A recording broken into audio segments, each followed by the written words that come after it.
Cuando le dije a mi compañera de cuarto que su novio había sido arrestado por agresión, ella dijo, ¿crees que lo voy a abandonar solo porque tiene una enfermedad? La agresión no es una enfermedad, Madison, dije, mientras ella estaba en nuestro apartamento tomada de la mano con Jake, quien acababa de salir bajo fianza esa mañana por golpear a un barman. Madison puso los ojos en blanco y llevó a Jake hacia adentro, a pesar de que yo le había dicho específicamente que él ya no tenía permitido entrar. Eres tan ignorante sobre la salud mental. El trastorno de control de la ira es una enfermedad real. Dijo esto como si me estuviera educando, mientras Jake sonreía con sarcasmo detrás de ella. Nuestra otra compañera, Hailey, salió de su habitación e inmediatamente retrocedió al ver a Jake. Madison, ¿por qué está él aquí? Votamos. Él tiene prohibido entrar al apartamento. Madison se rió y caminó hacia el sofá, arrastrando a Jake con ella. No puedes discriminar a alguien por tener una condición médica. Eso es literalmente ilegal. Jake se sentó y puso los pies sobre nuestra mesa de café, tirando los libros de texto de Hailey. Además, retiraron los cargos. Eso era mentira porque yo había revisado los registros judiciales esa mañana. No, no lo hicieron. Tiene una audiencia el próximo martes. Madison agitó la mano con desprecio. El barman lo provocó al dejar de servirle. Eso es básicamente una agresión por parte del barman. Jake asintió. Exacto, nena. Él activó mi condición al negarse a servirme. Me miró con una sonrisa amenazante.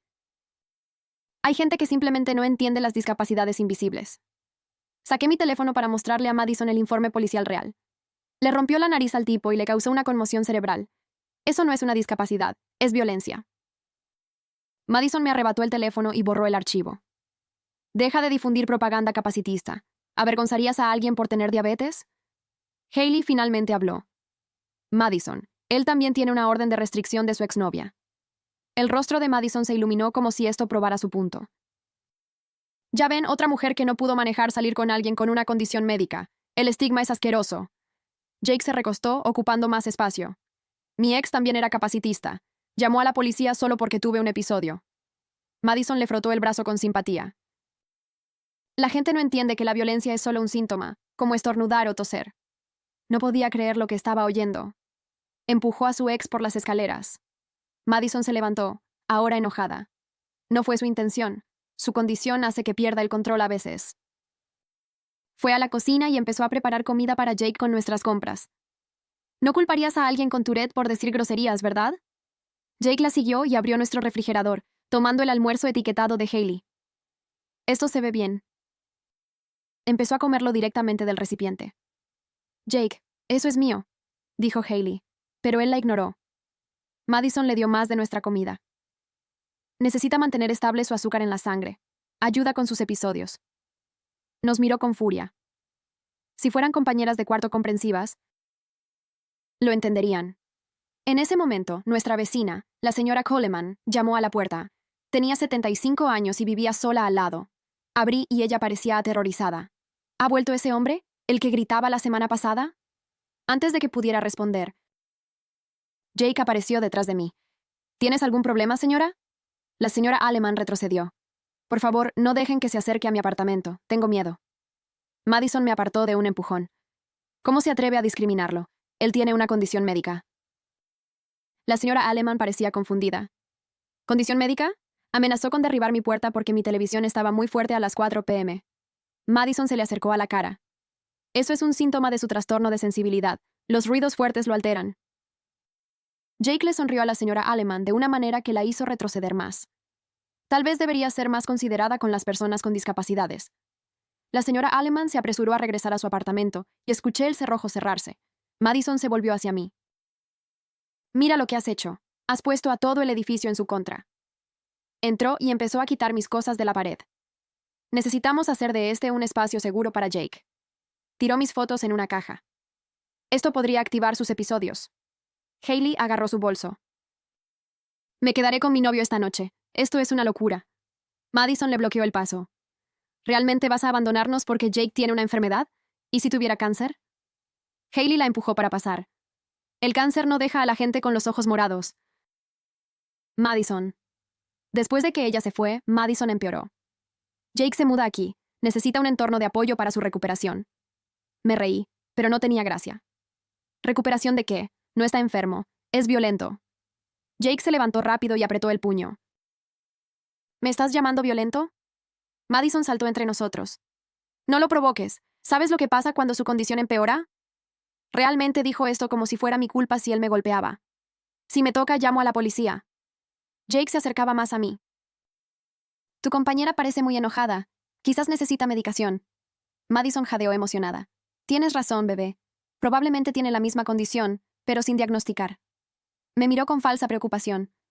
Tu ira por Jake es en realidad un síntoma. Deberías hacerte pruebas. En ese momento entró Rick, nuestro propietario. Le había enviado un mensaje antes y usó su llave. Jake Hoffman, no estás en el contrato y no eres bienvenido aquí. Rick sacó su teléfono. El llanto de Madison se convirtió en pánico total mientras le agarraba el brazo. Jake se quedó en el sofá, pero todo su cuerpo se tensó como si estuviera listo para saltar. Rick se sacudió a Madison y empezó a marcar. Madison se interpuso entre Rick y Jake, gritando que Jake no tenía a dónde ir y que el estrés era peligroso para su condición. Seguía repitiendo la palabra vulnerable, una y otra vez como si fuera un hechizo mágico. Rick terminó de marcar y se puso el teléfono en la oreja. Jake se levantó muy lento con los puños aún apretados. Miró fijamente a Rick sin parpadear durante lo que pareció una eternidad. Nadie se movió. Nadie respiró. El silencio me puso la piel de gallina. Finalmente, Jake caminó hacia la puerta, pero se movía como un depredador que elige irse, no como alguien forzado a salir. Se detuvo justo a mi lado, tan cerca que podía oler la cerveza en su aliento. Se inclinó y susurró tan bajo que solo yo pude oír. Esto no ha terminado. Luego salió y cerró la puerta con tanta fuerza que hizo vibrar los cuadros que quedaban en las paredes. Madison corrió tras él, pero Rick le bloqueó el paso. Ella gritó e intentó empujarlo. Pero él se quedó allí, firme como una pared. Rick guardó su teléfono y miró a Madison con expresión de decepción. Le dijo que estaba violando su contrato al dejar que Jake se quedara allí. Si Jake regresaba una sola vez, Rick comenzaría el proceso para desalojarla. El rostro de Madison pasó del llanto a la rabia pura en un segundo. Empezó a gritar sobre discriminación, discapacidades y demandas. Dijo que llamaría a un abogado y demandaría a Rick por todo lo que tenía. Rick solo sacudió la cabeza y se fue. La puerta se cerró tras él y Madison se volvió hacia mí. La mirada en sus ojos me hizo retroceder. Dijo que yo lo había arruinado todo, que destruí su relación y la recuperación de Jake, y que ahora él tal vez nunca mejoraría y que todo era culpa mía. Su voz subía de volumen con cada palabra hasta que quedó gritando. Luego entró furiosa en su habitación y cerró la puerta tan fuerte que algo se cayó de la pared en el pasillo. La oí por teléfono inmediatamente. Su voz se escuchaba amortiguada, pero capté el nombre de Jake y palabras como, vuelve cuando ella no esté y lo solucionaremos. Mis manos temblaban mientras sacaba mi teléfono y le escribía a Hailey. Le conté lo que pasó con Rick y la partida de Jake y Madison perdiendo el control. Hailey respondió en menos de un minuto. Dijo que se quedaría en casa de su novio el resto de la semana. Tal vez más. No se sentía segura regresando con Madison actuando como loca y Jake amenazando con volver. Le escribí que la entendía y que no la culpaba en absoluto, pero ahora estaba sola en el apartamento con Madison, quien claramente me quería muerta. Fui a mi habitación y cerré la puerta con llave. Luego empujé mi cómoda frente a ella. Al principio apenas se movía porque era muy pesada, pero finalmente logré encajarla contra la puerta. Me senté en mi cama e intenté hacer la tarea, pero no podía concentrarme. Cada sonido me hacía saltar. Escuché a Madison moviéndose por el apartamento. La escuché en la cocina. La escuché caminando por el pasillo. Alrededor de la medianoche, intenté dormir, pero me despertaba con cada ruido. El edificio asentándose, un coche afuera. Los pasos de Madison. Alrededor de las 3:00 de la mañana, escuché que se abría la puerta del apartamento. Mi corazón empezó a latir tan fuerte que pensé que se me saldría del pecho. Escuché la voz de Jake en la sala hablando bajo con Madison. No podía distinguir las palabras, pero reconocí su voz de inmediato. Me quedé congelada en mi cama, casi sin respirar. Los escuché moverse por allí durante lo que parecieron horas. Finalmente, debo haberme quedado dormida por puro agotamiento porque lo siguiente que supe fue que la luz del sol entraba por mi ventana.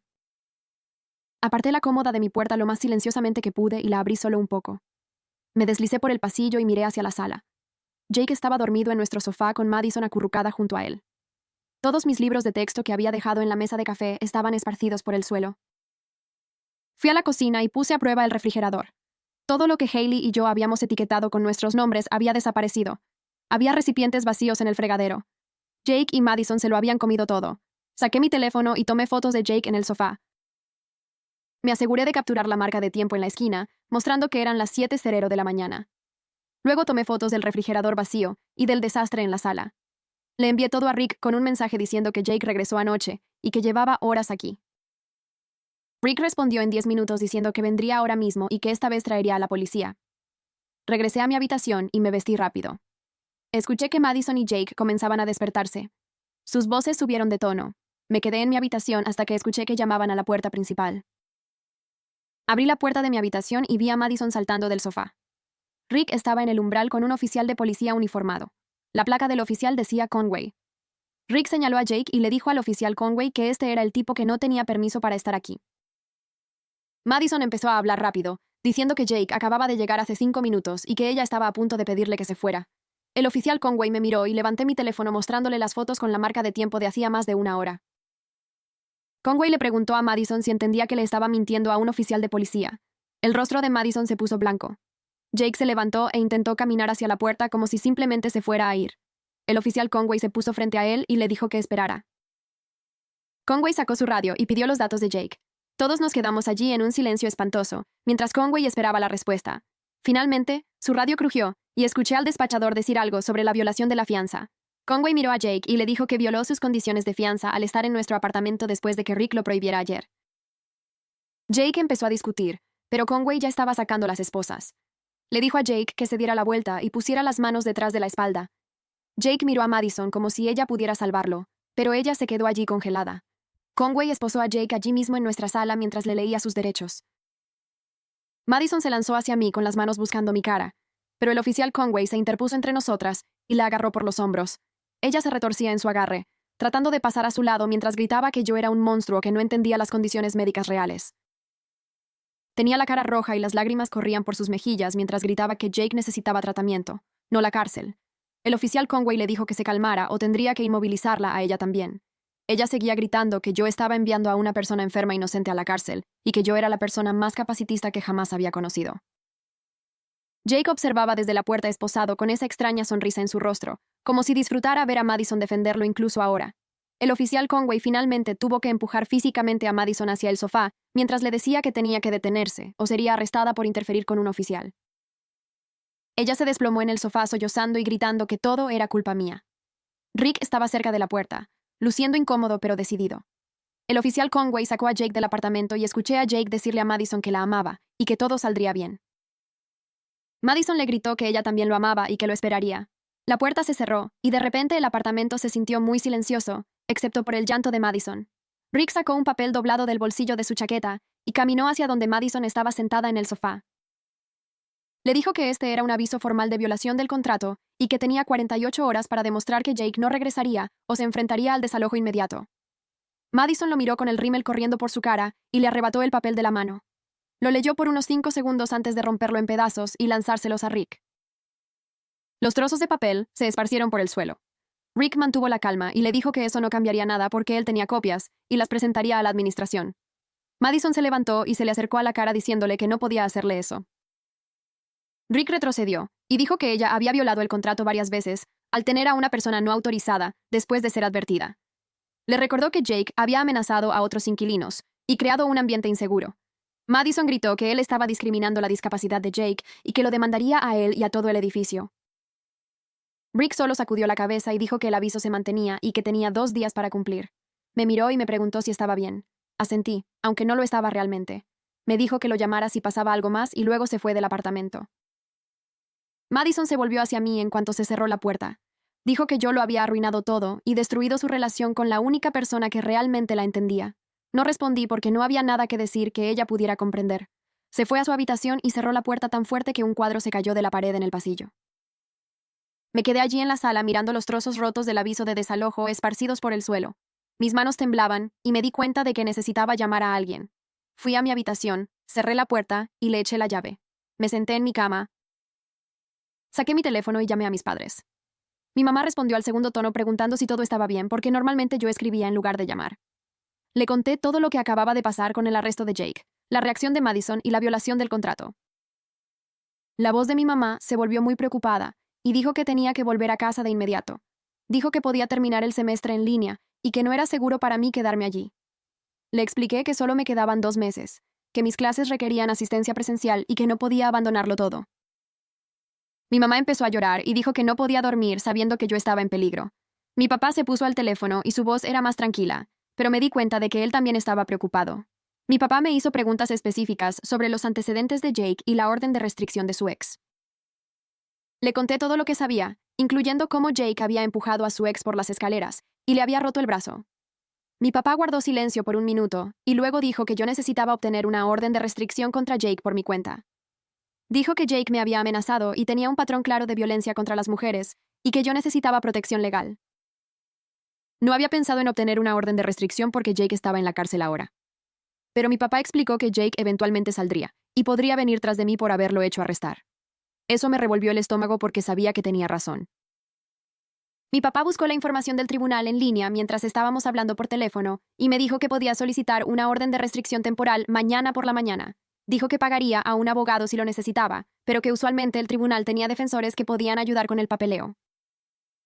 Anoté la dirección del tribunal y el horario de atención. Mi papá me hizo prometer que iría a primera hora de la mañana y que mantendría mi teléfono cargado y conmigo en todo momento. Mi mamá volvió al teléfono y me suplicó de nuevo que fuera a casa, pero le dije que estaría bien y que los llamaría mañana después de solicitar la orden. Después de colgar, me senté en mi cama sintiéndome agotada, aunque solo era tarde.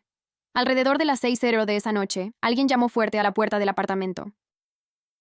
Miré por la mirilla y vi a una pareja de mediana edad que no reconocía en el pasillo. La mujer parecía enojada y el hombre cansado. Abrí la puerta con la cadena puesta y pregunté quiénes eran. La mujer inmediatamente empezó a gritar que yo era la compañera de cuarto que hizo que arrestaran a Jake. Me di cuenta de que debían ser los padres de Madison. La mujer empujó la puerta, exigiendo que los dejara entrar para que pudiéramos hablar de lo que yo había hecho para arruinar la vida de Madison. El hombre le puso la mano en el brazo y le dijo que se calmara. Pero ella lo ignoró. Desenganché la cadena y abrí la puerta porque supuse que seguirían haciendo ruido en el pasillo de lo contrario. La mamá de Madison pasó a mi lado hacia el apartamento, mientras su papá la seguía, con mirada de disculpa. Madison salió de su habitación y corrió hacia su mamá llorando. Su mamá la abrazó y empezó a decir lo terrible que era todo esto, y cómo yo lo había destruido todo. El papá de Madison se quedó cerca de la puerta y me asintió con una expresión triste. La mamá de Madison seguía gritando que Jake era un buen hombre con una condición médica y que yo lo había metido en la cárcel como si fuera un criminal. Señalé que Jake era realmente un criminal porque había agredido a alguien y violado su fianza. Eso enfureció aún más a la mamá de Madison y empezó a enumerar todas las formas en que yo estaba equivocada sobre Jake. El papá de Madison finalmente habló y preguntó si podía hablar conmigo en privado un minuto. Su esposa lo miró con furia, pero él me guió hacia la cocina de todos modos. Una vez que estuvimos fuera del alcance de sus oídos, se volvió hacia mí y toda su cara cambió. Se veía agotado y preocupado, y dijo en voz baja que sentía mucho lo de su esposa y su hija. Dijo que había estado preocupado por la relación de Madison con Jake durante meses, pero nadie lo escuchaba. Me dijo que Jake había estado controlando a Madison e aislándola de sus amigos, y que intentó hablar con Madison al respecto, pero ella no lo escuchaba. Dijo que su esposa pensaba que Jake solo era apasionado e incomprendido, pero él sabía la verdad. Me pidió que por favor tuviera paciencia mientras intentaban que Madison entrara en razón. Dijo que iban a intentar llevarla a terapia y ayudarla a entender que Jake era peligroso. Le dije que lo apreciaba, pero que Madison tenía 48 horas para demostrar que Jake no volvería o sería desalojada. El papá de Madison pareció dolido y dijo que lo entendía y que trabajaría en ello. Regresamos a la sala donde la mamá de Madison todavía le decía a Madison que todo estaría bien y que Jake claramente la amaba. Escuché a la mamá de Madison decirle que a veces los hombres con personalidades fuertes solo necesitan mujeres comprensivas que puedan manejar su intensidad. Dijo que Jake obviamente se preocupaba profundamente por Madison o no se pondría tan emocional. Madison asentía mientras se limpiaba las lágrimas. Su mamá dijo que las mujeres débiles no podían manejar a hombres como Jake, pero que Madison era lo suficientemente fuerte como para ver más allá de su exterior tosco hasta su buen corazón.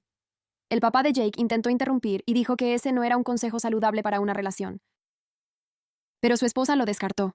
Le dijo a Madison que su propio padre tenía mal genio cuando se casaron, pero ella había aprendido a manejarlo y ahora tenían un matrimonio maravilloso. La cara del papá de Madison se puso roja y dijo que eso no era cierto y que ella estaba reescribiendo la historia. La mamá de Madison lo ignoró por completo y siguió hablando con Madison sobre cómo el amor verdadero significa aceptar los defectos de alguien. Dijo que si Madison abandonaba a Jake ahora, cuando él más la necesitaba, se arrepentiría para siempre. El papá de Madison levantó la voz y dijo que Jake era violento y peligroso, y que Madison necesitaba alejarse de él. La mamá de Madison finalmente lo miró y le dijo que estaba siendo dramático, y que no entendía las relaciones modernas. La discusión entre los padres de Madison se volvió más fuerte e intensa, hasta que finalmente el papá dijo que tenían que irse. Después de que los padres de Madison se fueron, el apartamento quedó muy silencioso. Madison volvió a su habitación sin mirarme. La escuché moviéndose allí dentro y abriendo y cerrando cajones. Aproximadamente una hora después, salió cargando un gran bolso de lona lleno de ropa. Anunció que se mudaba con un amigo de Jake porque todas la habíamos hecho sentir malvenida en su propio hogar.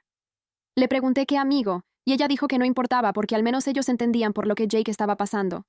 Dijo que seguiría pagando su parte del alquiler, pero que ya no se quedaría aquí. No intenté detenerla porque, sinceramente, me sentía aliviada de que se fuera. Agarró algunas cosas más del baño y de la cocina, y luego caminó hacia la puerta. Antes de irse, se dio la vuelta y dijo que yo me arrepentiría de esto algún día, cuando me diera cuenta de lo que había hecho. Luego se fue y escuché sus pasos bajando por el pasillo. Cerré la puerta con llave detrás de ella y me quedé allí sintiendo esa extraña mezcla de alivio y preocupación. Me alegraba que se fuera porque la tensión había sido insoportable, pero me asustaba su seguridad viviendo con los amigos de Jake, quienes probablemente pensaban igual que Madison. Le escribí a Hailey que Madison se había mudado y que era seguro volver. Hailey respondió en minutos diciendo que estaría allí en una hora. Llamé a Rick y le conté lo que pasó y le pregunté si podíamos cambiar las cerraduras. Rick dijo que por supuesto y que vendría mañana por la mañana con cerraduras nuevas para la puerta principal. Me preguntó si Madison se había llevado su llave y le dije que no lo sabía, pero probablemente sí. Dijo que cambiaría las cerraduras de todos modos para estar seguros. Cuando Hailey regresó esa noche, se veía aliviada de ver que Madison realmente se había ido. Pasamos la noche hablando de todo lo que había pasado y haciendo planes para manejar las próximas semanas. Hailey dijo que el compañero de cuarto de su novio tal vez querría tomar la habitación de Madison si ella realmente no volvía. Le conté sobre la orden de restricción que presentaría mañana, y ella dijo que vendría conmigo para apoyarme. Pedimos pizza y vimos películas tontas tratando de relajarnos, pero seguí pensando en Madison viviendo con los amigos de Jake y en lo que podría pasar cuando Jake finalmente saliera de la cárcel. Esa noche, apenas dormí de nuevo, aunque Madison ya no estaba en el apartamento. A la mañana siguiente, Hailey y yo fuimos al tribunal justo cuando abrió. El edificio era viejo, con techos altos y mucha gente esperando en filas en diferentes ventanillas. Encontré la oficina del secretario para órdenes de restricción y le dije a la mujer de la ventanilla que necesitaba solicitar una orden temporal contra alguien. Me entregó una pila de formularios y señaló unas sillas donde podía llenarlos. Los formularios pedían información detallada sobre por qué necesitaba protección y qué amenazas se habían hecho. Escribí todo sobre Jake amenazándome en el apartamento y su patrón de violencia con su ex y el barman. Incluí la condena por agresión y la orden de restricción que su ex había obtenido. La secretaria fue muy amable y revisó mis formularios para asegurarse de que los hubiera llenado bien. Explicó que un juez revisaría mi petición hoy, y si se aprobaba, obtendría una orden de restricción temporal válida por 2 semanas hasta una audiencia completa. Dijo que la orden temporal se le entregaría a Jake en la cárcel y se le notificaría que tenía que mantenerse alejado de mí. Esperé en el vestíbulo de la sala del tribunal durante casi 2 horas antes de que llamaran mi caso. El edificio era viejo y frío, con sillas de plástico incómodas que me hacían doler la espalda. Otras personas se sentaban a mi alrededor llenando formularios o hablando en voz baja con abogados. Una mujer frente a mí seguía llorando mientras su abogado le palmeaba el hombro. Revisaba mi teléfono cada pocos minutos, pero no había mensajes de nadie. Finalmente, un alguacil abrió la puerta de la sala y gritó mi nombre junto con el nombre completo de Jake. Entré en la sala, que era más pequeña de lo que esperaba, con solo unas pocas filas de bancos y el estrado del juez al frente. La jueza era una mujer mayor con cabello gris y anteojos de lectura colgados de una cadena al cuello. Me miró y señaló una silla cerca del frente. Me senté y el alguacil le entregó mi papeleo. Ella leyó todo, pasando las páginas lentamente y haciendo pequeñas notas con un bolígrafo. Su expresión cambió mientras leía, volviéndose más seria con cada página. Me miró por encima de sus gafas y me pidió que me pusiera de pie y levantara la mano derecha. Juré decir la verdad y ella empezó a hacerme preguntas sobre lo que pasó con Jake. Le conté sobre las amenazas en el apartamento y cómo se me acercó con los puños apretados. Describí cómo lo encontré en nuestro sofá después de que Rick lo hubiera expulsado y cómo violó la prohibición de inmediato. Expliqué lo de la orden de restricción de su exnovia y el caso de agresión con el barman. La jueza seguía tomando notas y haciendo preguntas de seguimiento sobre fechas y horas específicas.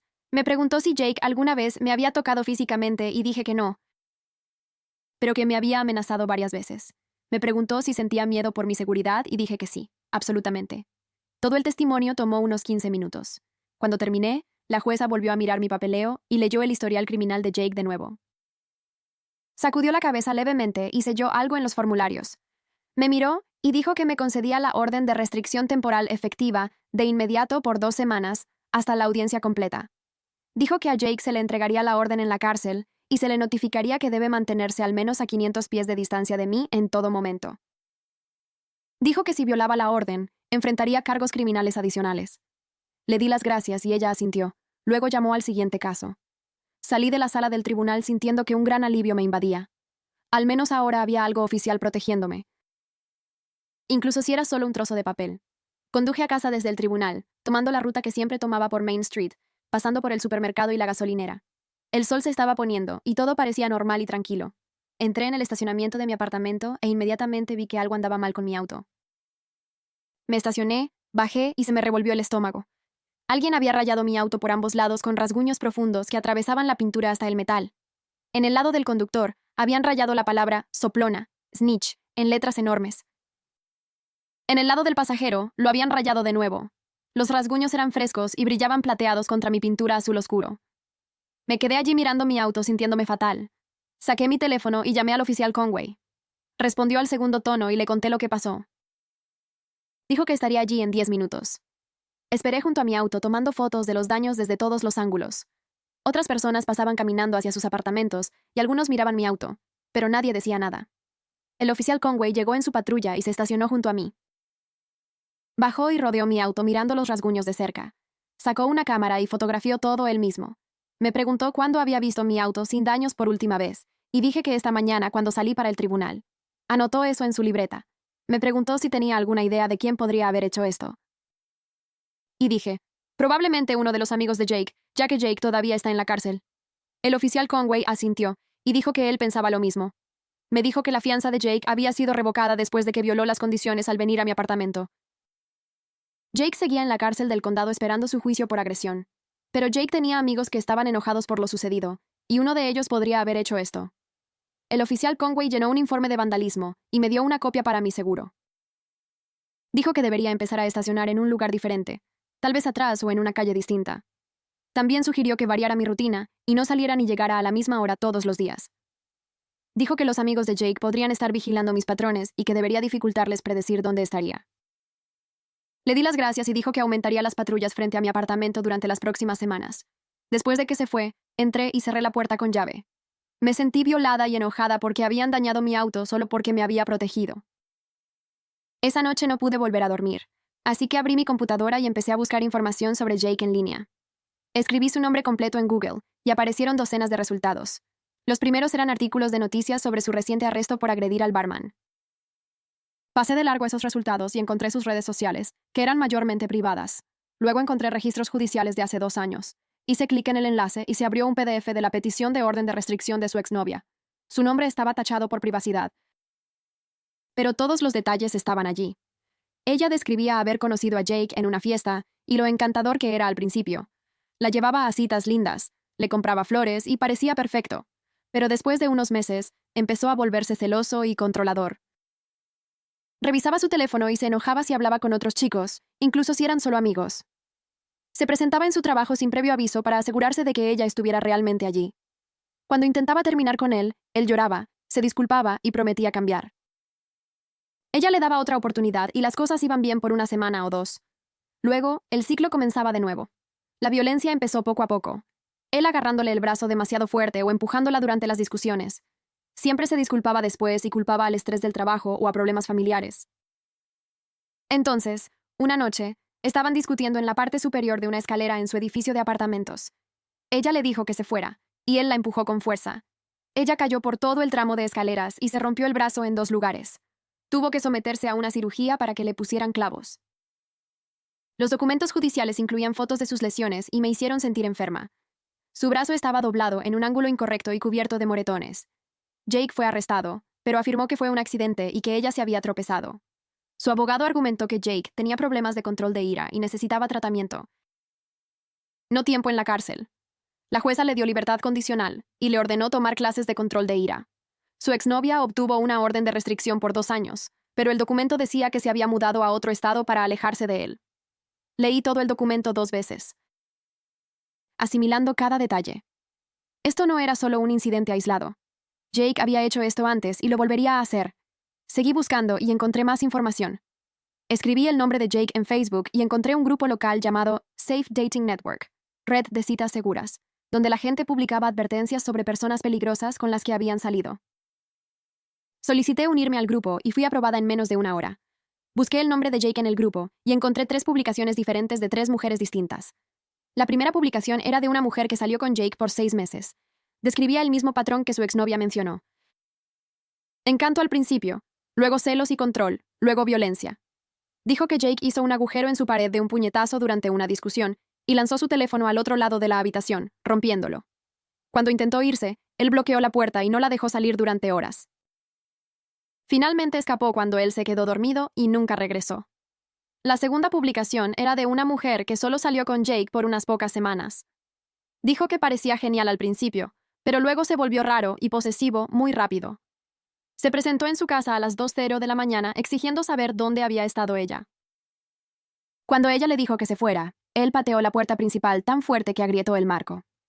Ella llamó a la policía, pero Jake se fue antes de que llegaran. Ella terminó con él por mensaje de texto, y él le envió cientos de mensajes amenazantes hasta que ella bloqueó su número. La tercera publicación era de una mujer que trabajaba con Jake en un almacén. Dijo que Jake la invitó a salir y ella se negó amablemente porque tenía novio. Jake empezó a acosarla en el trabajo, haciendo comentarios sexuales y siguiéndola hasta su auto. Cuando ella lo reportó a su supervisor, Jake fue despedido. Una semana después, alguien rajó las 4 llantas de su auto en el estacionamiento del trabajo. No pudo probar que fue Jake, pero sabía que era él. Las 3 mujeres describían a Jake culpando de su comportamiento al estrés o a problemas de salud mental. Las 3 decían que era calculador y manipulador, no impulsivo. Tomé capturas de pantalla de las 3 publicaciones y las guardé en una carpeta en mi computadora. A la mañana siguiente, redacté un correo electrónico para Constance Burnett, la fiscal de distrito que llevaba el caso de agresión de Jake contra el barman. Había obtenido su correo del sitio web del tribunal. Adjunté todas las capturas de pantalla de las publicaciones de Facebook y los documentos judiciales del caso de la orden de restricción de su exnovia. Escribí que yo era la persona que había presentado la reciente orden de restricción contra Jake y que pensaba que ella debía conocer su historial. Expliqué que Jake tenía un patrón de atacar a mujeres y usar la violencia para luego culpar a condiciones médicas o al estrés. Dije que el barman al que agredió no era un incidente aislado, sino parte de un largo patrón de comportamiento violento. Envié el correo y no esperaba una respuesta inmediata, pero ella respondió en menos de 2 horas. Su correo me agradecía por enviar la información y decía que era extremadamente útil. Dijo que la evidencia de un patrón de comportamiento fortalecería significativamente su caso. En casos de agresión, la fiscalía tenía que probar la intención, y un patrón de comportamiento similar hacía más difícil para la defensa alegar que fue un accidente o un episodio de salud mental. Dijo que mi evidencia mostraba que la violencia de Jake era calculada y repetida, no impulsiva. Me preguntó si estaría dispuesta a testificar en su juicio si fuera necesario, y dije, sí, absolutamente. Me agradeció de nuevo y dijo que estaría en contacto a medida que se acercara la fecha del juicio. Me sentí bien sabiendo que había hecho algo concreto para ayudar a detener a Jake. Esa tarde, mi teléfono vibró con un mensaje de Madison. Casi no lo leo, pero la curiosidad me venció. El mensaje era largo y errante. Dijo que yo estaba obsesionada con destruir a Jake y que necesitaba buscar ayuda para mis propios problemas de salud mental. Dijo que yo estaba difundiendo mentiras sobre él en línea e intentando poner a todos en su contra. Dijo que los amigos de verdad apoyarían su relación en lugar de intentar sabotearla. Dijo que yo tenía celos porque no tenía novio y no soportaba verla feliz. Dijo que Jake se estaba enfermando más en la cárcel sin el tratamiento adecuado y que si algo le pasaba, sería mi culpa. Todo el mensaje era desequilibrado y casi podía escuchar su voz volviéndose más histérica con cada oración. No respondí. Tomé una captura de pantalla del mensaje y lo añadí a mi carpeta de evidencias. Luego se lo mostré al oficial Conway la próxima vez que pasó a ver cómo estaba. Lo leyó y me preguntó si Madison me había enviado algún otro mensaje amenazante. Dije, no, solo este. Dijo que probablemente no era suficiente para presentar cargos, pero que debería documentar todo lo que ella me enviara. Sugirió que bloqueara su número, pero dije que quería mantener la línea de comunicación abierta en caso de que enviara algo más grave que pudiera usar como evidencia. Él entendió y dijo que era una forma inteligente de pensar. Unos días después, Hailey y yo nos reunimos con Rick en su oficina al frente del edificio de apartamentos. Su oficina era pequeña y estaba abarrotada de archivadores y pilas de papeles. Nos sentamos en 2 sillas frente a su escritorio, y él sacó el contrato de arrendamiento de Madison. Explicó que Madison había firmado un contrato de 1 año con nosotras 3 como coarrendatarias, Ella era legalmente responsable de su parte del alquiler hasta que el contrato terminara en 8 meses. Sin embargo, si dejaba de pagar, Hailey y yo seríamos responsables de cubrir su parte o de encontrar una nueva compañera de cuarto que se hiciera cargo. Rick dijo que Madison había pagado el alquiler de este mes antes de mudarse, pero no sabía si continuaría pagando. Sugirió que empezáramos a buscar una posible compañera de cuarto por si acaso. Dijo que tendría que aprobar a cualquier persona nueva y realizar una verificación de antecedentes. Hailey preguntó qué pasaría si Madison regresaba e intentaba mudarse de nuevo. Rick dijo que legalmente ella todavía tenía derecho a vivir allí, ya que estaba en el contrato, pero que él había documentado la prohibición de Jake en la propiedad. Y si Madison traía a Jake de vuelta, Rick podría comenzar los procedimientos de desalojo contra ella por violaciones del contrato. Dijo que el proceso de desalojo tomaba unos 30 días, pero durante ese tiempo, Madison seguiría siendo técnicamente una inquilina. Era complicado y caótico. Hailey y yo salimos de su oficina sintiéndonos estresadas por toda la situación. Decidimos publicar un anuncio para una posible compañera de cuarto de inmediato solo para estar preparadas. Esa misma semana, empecé a notar un auto que no reconocía estacionado frente a nuestro edificio. Era un sedán verde oscuro con vidrios polarizados. La primera vez que lo vi fue el martes por la tarde cuando llegué de clase. Estaba estacionado en el mismo lugar el miércoles por la mañana cuando salí para el trabajo. El miércoles por la tarde, todavía estaba allí. El jueves por la mañana se había ido, pero el jueves por la tarde regresó. Empecé a tomar fotos del auto desde la ventana de mi apartamento. Hice zoom y obtuve una toma clara de la matrícula. Envié las fotos al oficial Conway con un mensaje explicando que este auto había estado estacionado afuera de mi apartamento en horas raras durante los últimos días. Respondió diciendo que revisaría las placas para ver a nombre de quién estaba registrado el auto. Una hora después, me llamó. Dijo que el auto estaba registrado a nombre de un tipo llamado Derek Caldwell, que vivía al otro lado de la ciudad. El oficial Conway había buscado a Derek en la base de datos de la policía y descubrió que Derek había sido arrestado 2 veces por agresión y una por posesión de drogas. También descubrió que Derek era amigo de Jake en las redes sociales y que habían trabajado juntos en el almacén hace unos años. El oficial Conway dijo que Derek probablemente estaba vigilando mi apartamento de parte de Jake, intentando intimidarme o recopilar información sobre mi rutina. Dijo que le haría una visita a Derek y le advertiría que se alejara de mi edificio. Al día siguiente, el oficial Conway me llamó y dijo que había ido a la casa de Derek y lo había confrontado por la vigilancia. Derek afirmó que simplemente estacionaba en esa área para visitar a un amigo cercano. El oficial Conway le dijo que estacionar fuera del apartamento de alguien repetidamente podría considerarse acoso y acecho, especialmente dada su conexión con Jake, quien tenía una orden de restricción. El oficial Conway advirtió a Derek que si lo veían cerca de mi apartamento de nuevo, sería arrestado. Aparentemente, Derek se puso nervioso y prometió que no volvería a acercarse a mi edificio. El oficial Conway dijo que el auto no había regresado desde su visita. Le agradecí por manejarlo tan rápido, pero aunque el auto dejó de aparecer, ahora me sentía paranoica. Cada vez que caminaba hacia mi auto o llegaba a casa tarde, miraba a mi alrededor constantemente revisando si alguien me observaba. Varié mi horario, como sugirió el oficial Conway, saliendo a diferentes horas y tomando diferentes rutas. Empecé a estacionar en diferentes lugares alrededor del edificio en lugar de mi espacio habitual. Toda la situación me había vuelto hiperalerta y ansiosa todo el tiempo. No podía relajarme, ni siquiera en mi propio apartamento, porque seguía pensando en Jake sentado en la cárcel planeando su venganza y en sus amigos aquí afuera haciendo su trabajo sucio. Compré gas pimienta y lo guardaba en mi bolso. Me aseguraba de que mi teléfono estuviera siempre cargado por si necesitaba pedir ayuda. Sentía que vivía en un miedo constante, y lo odiaba. La audiencia de fianza de Jake ocurrió 3 días después en el Tribunal del Condado, en el centro. Me senté en la última fila de la sala con las manos entrelazadas en el regazo, tratando de parecer tranquila, aunque mi corazón latía con fuerza. La sala tenía bancos de madera que chirriaban cada vez que alguien se movía, y luces fluorescentes que hacían que todo pareciera pálido y estéril. Trajeron a Jake con un uniforme naranja y esposado. Escaneó la sala y sus ojos se posaron en mí por solo un segundo, antes de que el alguacil le indicara que se sentara en la mesa de la defensa junto a su abogado, Marshall Dwight.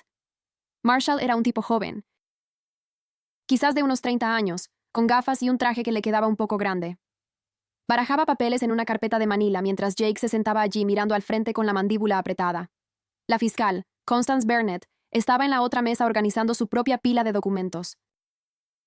Era mayor, quizás de unos 50 años, con el cabello gris recogido en un moño apretado, y tenía una energía de no andarse con rodeos, que me hacía sentir un poco más segura. El juez entró y todos se pusieron de pie. Luego se sentaron cuando él hizo un gesto con la mano. Era un hombre mayor, de raza negra, con anteojos de lectura posados en su nariz y se veía cansado, como si hubiera visto demasiados casos como este. Constance fue primero, exponiendo por qué Jake debía permanecer en la cárcel. Habló de cómo violó las condiciones de su fianza al ir a mi apartamento después de que Rick lo prohibiera explícitamente, y cómo tenía un patrón documentado de intimidar a testigos. Mencionó a la señora Coleman y cómo Jake la había amenazado justo frente a varias personas. Mencionó la orden de restricción de su exnovia y el cargo de agresión del barman. Dijo que Jake representaba un peligro claro para la comunidad y para los testigos potenciales en su próximo juicio. Marshall se levantó cuando fue su turno e inmediatamente empezó a hablar de la salud mental de Jake. Dijo que Jake tenía un trastorno de control de la ira, que era una condición médica legítima que requería tratamiento, no encarcelamiento. Argumentó que mantener a Jake en la cárcel le impediría obtener la terapia y la medicación que necesitaba para manejar su condición. Hizo que encerrar a Jake pareciera cruel e inhumano, como si estuviéramos castigando a alguien por tener diabetes o cáncer.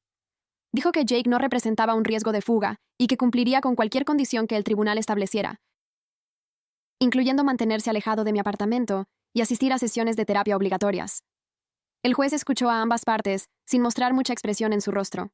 Luego miró el expediente frente a él y empezó a leer los informes policiales y la documentación de la violación de la fianza. La sala estaba en completo silencio, excepto por el sonido de los papeles moviéndose y alguien tosiendo en la última fila. Finalmente, el juez levantó la vista y dijo que negaba la fianza. Dijo que Jake había violado claramente las condiciones de su liberación anterior y mostrado un patrón de comportamiento amenazante hacia múltiples personas, incluyendo a una vecina anciana. Mencionó la orden de restricción y el cargo de agresión pendiente, y dijo que la combinación de factores hacía que Jake fuera un riesgo demasiado grande para ser liberado nuevamente en la comunidad. Ordenó que Jake permaneciera bajo custodia hasta la fecha de su juicio. El rostro de Jake se puso rojo y empezó a levantarse, pero el alguacil le puso una mano en el hombro y lo obligó a sentarse de nuevo. Marshall intentó argumentar, pero el juez lo interrumpió diciendo que la decisión era definitiva. Entonces Jake se dio la vuelta en su asiento y me miró directamente. Sus ojos estaban llenos de odio puro, como si intentara quemarme un agujero en el cráneo con la mirada. Su boca se torció en una mueca fea, y pude ver sus manos apretándose en puños, incluso con las esposas puestas. El alguacil se dio cuenta y se acercó a Jake, bloqueando su vista hacia mí. Llevaron a Jake hacia la puerta lateral, de regreso a las celdas de detención, y él mantuvo la cabeza girada, mirándome por encima del hombro, hasta que la puerta se cerró detrás de él. Me quedé sentada allí un minuto después de que todos los demás empezaran a irse porque mis piernas se sentían temblorosas y no estaba segura de poder ponerme de pie sin tambalearme. Constance se acercó y me preguntó si estaba bien. Asentí y le agradecí por todo lo que dijo allí adentro. Me dijo que este era el resultado correcto y que debería sentirme más segura sabiendo que Jake estaría encerrado hasta el juicio, pero no me sentía más segura. Sentía que la mirada de Jake me había seguido fuera de la sala y todavía se clavaba en la parte posterior de mi cabeza. Esa noche mi teléfono vibró con un mensaje de Madison. Era largo, realmente largo, como si hubiera estado escribiendo durante un buen rato. El mensaje decía que yo era responsable de que Jake estuviera encerrado en una jaula como un animal cuando lo que realmente necesitaba era ayuda y apoyo. Dijo que su salud mental empeoraba cada día que pasaba en la cárcel sin el tratamiento adecuado. Escribió que la cárcel no tenía terapeutas que entendieran su condición y que estaba rodeado de criminales violentos, a los que no les importaban sus necesidades médicas. Dijo que si algo le pasaba mientras estaba allí, sería completamente mi culpa, y tendría que vivir con esa culpa el resto de mi vida. Me llamó egoísta y cruel, y dijo que yo estaba usando el sistema legal para castigar a alguien por estar enfermo. El mensaje seguía y seguía, con Madison diciendo que yo había destruido su relación y arruinado la oportunidad de recuperación de Jake. Dijo que yo no era mejor que las personas que solían encerrar a los pacientes con enfermedades mentales en manicomios y tiraban la llave. Terminó el mensaje diciendo que esperaba que yo fuera feliz ahora que había conseguido lo que quería. Leí todo el mensaje 2 veces, sintiendo que mi estómago se hacía nudos. Una parte de mí quería responder y explicar todo de nuevo sobre cómo Jake no estaba enfermo, sino que era peligroso y violento, pero sabía que no importaría. Madison se había convencido a sí misma de esta historia donde Jake era la víctima y yo era la villana. Y nada de lo que dijera cambiaría su opinión. Tomé capturas de pantalla de los mensajes de texto y se los envié al oficial Conway. Me llamó 20 minutos después y le expliqué lo que Madison había enviado. Se quedó callado un momento, luego dijo que el texto podría considerarse potencialmente acoso, pero que probablemente no era suficiente para presentar cargos. Dijo que era un solo mensaje, aunque fuera largo y amenazante, y que los fiscales usualmente querían ver un patrón de contacto antes de tomar medidas. Sugirió que bloqueara el número de Madison para que no pudiera enviarme nada más. También me dijo que documentara cualquier contacto posterior de ella o de cualquier persona conectada con Jake, incluyendo llamadas telefónicas, correos electrónicos o personas que se presentaran en mi apartamento. Dijo que lo llamara inmediatamente si pasaba algo más y vería qué podía hacer. Le di las gracias y colgué. Luego me quedé allí mirando el texto de Madison en mi pantalla. Quería bloquear su número de inmediato, pero algo me hizo dudar. Tal vez quería ver si volvería a escribir. O tal vez simplemente no estaba lista para cortar por completo el contacto con alguien que solía ser mi amiga, incluso después de todo lo que pasó. 2 días después, estaba preparando la cena en la cocina cuando mi teléfono sonó desde un número desconocido. Casi no respondo porque había estado recibiendo muchas llamadas de spam últimamente, pero algo me hizo contestar. La voz de una mujer al otro lado preguntó si era yo, y cuando dije que sí, se presentó como Hila Terrell. El nombre no me sonó al principio hasta que dijo que era la barman a la que Jake había agredido. Todo mi cuerpo se tensó y me senté en la mesa de la cocina. Hila dijo que se había enterado a través de la oficina de la fiscalía que yo había presentado una orden de restricción contra Jake. Quería agradecerme por enfrentarlo porque ella había estado aterrorizada de testificar en su juicio. Su voz era suave y un poco temblorosa, como si estuviera nerviosa por hacer esta llamada. Dijo. Saber que otras personas estaban dispuestas a hablar en contra de Jake la hizo sentir menos sola y más segura de seguir adelante con el caso judicial. Le dije que sentía mucho lo que le había pasado y que Jake era una persona peligrosa que necesitaba rendir cuentas. Hila guardó silencio un segundo. Luego preguntó si podíamos vernos para tomar un café en algún momento. Dijo que quería hablar con alguien que entendiera lo que era lidiar con las amenazas e intimidación de Jake. Acepté de inmediato y planeamos vernos en un café cerca del campus la tarde siguiente. El café era uno de esos lugares con muebles disparejos, arte local en las paredes y olor a café y productos horneados. Llegué primero y pedí un latte. Luego me senté en una mesa cerca de la ventana viendo a la gente pasar afuera. Hila llegó unos 5 minutos después, y la reconocí de inmediato por las fotos que había visto en el informe policial. Era más baja de lo que esperaba, con el cabello oscuro recogido en una coleta y caminaba con una ligera cojera. Pidió su café, se acercó y se sentó frente a mí. Hablamos de trivialidades por un minuto sobre el clima y el café, pero luego Hila respiró hondo y empezó a contarme sobre la noche en que Jake la atacó. Dijo que era un viernes por la tarde y el bar estaba lleno con la multitud habitual del fin de semana. Jake había llegado solo alrededor de las 8 y pidió una cerveza. Fue amable al principio, charlando con ella sobre cosas sin importancia mientras ella trabajaba, pero siguió pidiendo bebidas, y para su 8ª cerveza, se estaba volviendo ruidoso y agresivo con los otros clientes. Hila dijo que dejó de servirle, y le dijo que ya había tenido suficiente, y que necesitaba llamar a un taxi o a un amigo para que lo recogiera. El comportamiento de Jake cambió instantáneamente. Empezó a gritarle, insultándola y diciendo que ella no tenía derecho a decirle qué hacer. Hila intentó mantener la calma y profesionalidad, explicando que era la política del bar y que solo estaba haciendo su trabajo. Pero Jake se puso más enojado y ruidoso, y otros clientes empezaron a alejarse. Entonces Jake saltó sobre la barra. Hila dijo que sucedió tan rápido que no tuvo tiempo de reaccionar. Un segundo estaba en el lado de los clientes gritando, y al segundo siguiente estaba justo frente a ella con el puño en alto. La golpeó en la cara y ella cayó hacia atrás contra los estantes de botellas de licor. Luego siguió golpeándola mientras ella estaba en el suelo tratando de cubrirse la cabeza con los brazos. Los otros barmen y algunos clientes finalmente lograron quitarle a Jake de encima, pero no antes de que le hubiera roto la nariz y causado una conmoción cerebral. Hila se tocó la cara mientras hablaba, y noté una ligera asimetría en sus rasgos que debía ser por el daño. Dijo que pasó 2 días en el hospital y tuvo que someterse a una cirugía para arreglar su nariz.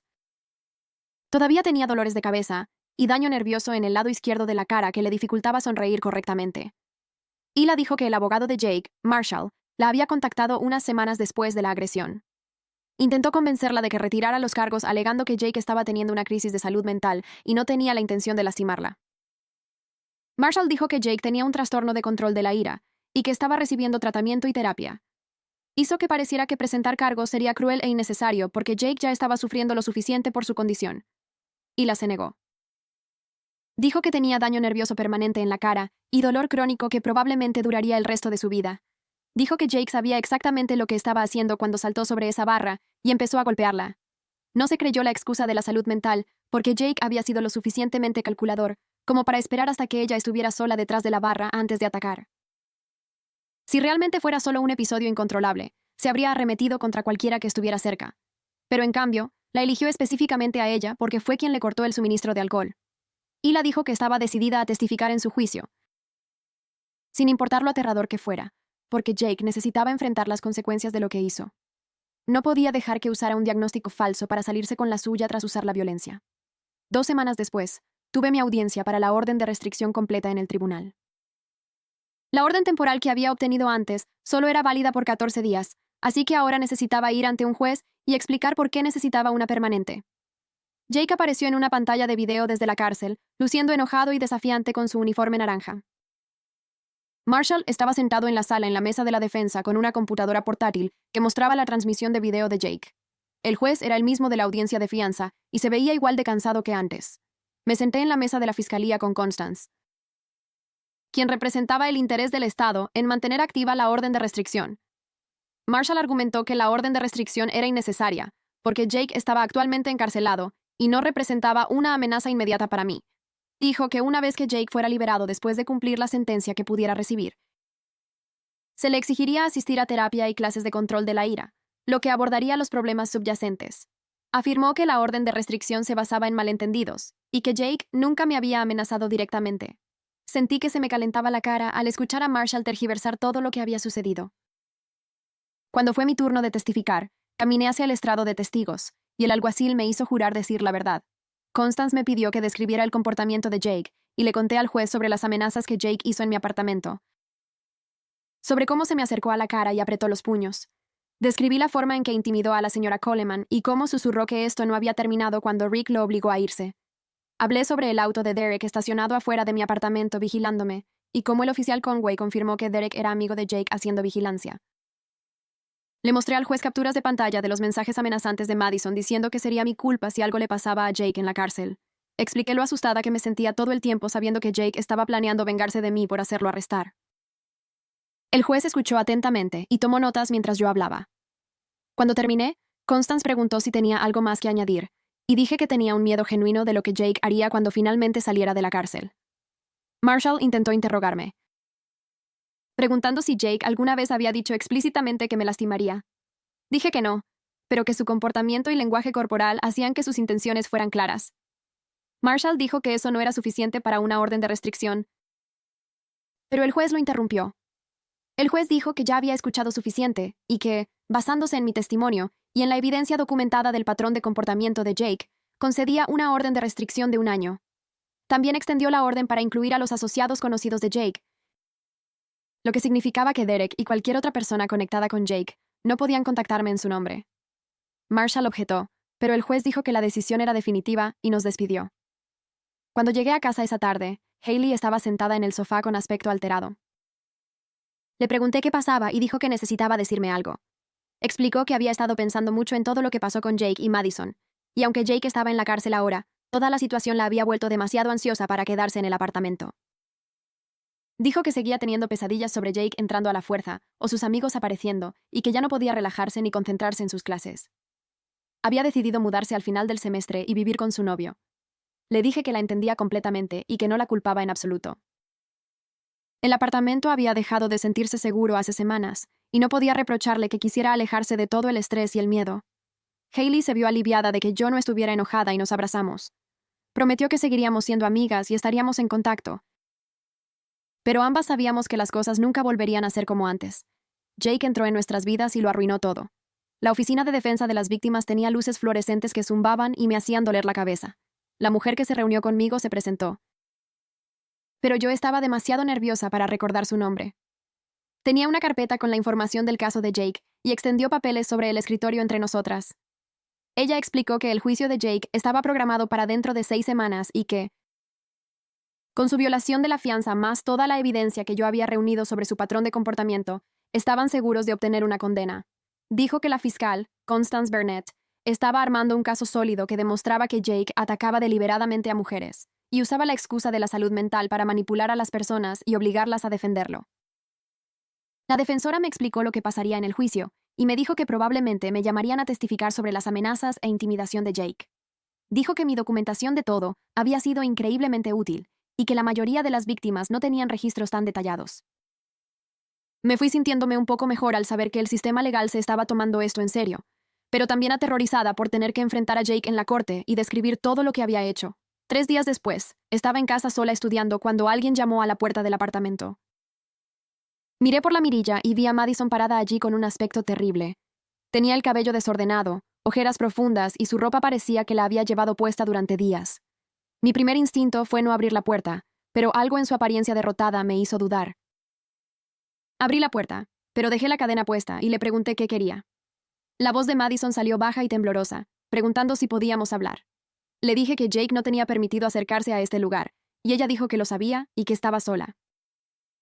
Mantuve mi teléfono en la mano con el 911, listo para marcar, y la dejé entrar. Madison caminó hacia el sofá y se sentó en el mismo lugar donde Jake solía sentarse, y yo me quedé cerca de la puerta por si necesitaba correr. Miró el apartamento como si lo viera por primera vez, y se le llenaron los ojos de lágrimas. Madison empezó a llorar antes de decir nada, y yo me quedé allí sin saber qué hacer. Se limpió la cara con la manga y me contó que el amigo de Jake la echó porque ya no podía pagar el alquiler. Dijo que no tenía a dónde ir, que sus padres no respondían sus llamadas y que todos sus otros amigos habían dejado de hablarle hacía meses. Me miró con los ojos rojos e hinchados y dijo que empezaba a pensar que tal vez Jake no era quien ella creía. Quise decirle, no me digas, pero se veía tan destrozada que me quedé callada. Madison admitió que vivir con el amigo de Jake había sido horrible porque él hacía comentarios sobre cómo Jake hablaba de ella a sus espaldas, y cómo Jake había hecho lo mismo con otras novias anteriormente. Dijo que llevaba 2 noches durmiendo en su auto y no sabía qué hacer. Una parte de mí quería decirle que esto era su propia culpa por elegir a Jake por encima de todos los que intentaron advertirle. Pero otra parte de mí recordó que solíamos ser amigas antes de que Jake lo arruinara todo. Le dije a Madison que podía quedarse en su habitación temporalmente, pero solo si aceptaba 2 condiciones. Primero, tenía que empezar a ver a un terapeuta para trabajar en lo que sea que la hiciera defender la violencia de Jake. Segundo, tenía que cortar completamente todo contacto con Jake. Nada de llamadas, cartas, visitas, nada. Madison asintió y dijo que haría ambas cosas y que sentía mucho todo lo que había dicho y hecho. Parecía genuinamente arrepentida, pero yo la había visto mentir tantas veces que no confiaba plenamente en ella. Le dije que esta era su última oportunidad, y que si traía a Jake de vuelta a nuestras vidas de cualquier forma, se iría permanentemente. Madison prometió que entendía y se fue a su habitación. Escuché su llanto a través de la puerta durante horas esa noche. Durante la semana siguiente, Madison apenas salió de su habitación, excepto para ir al baño o buscar comida.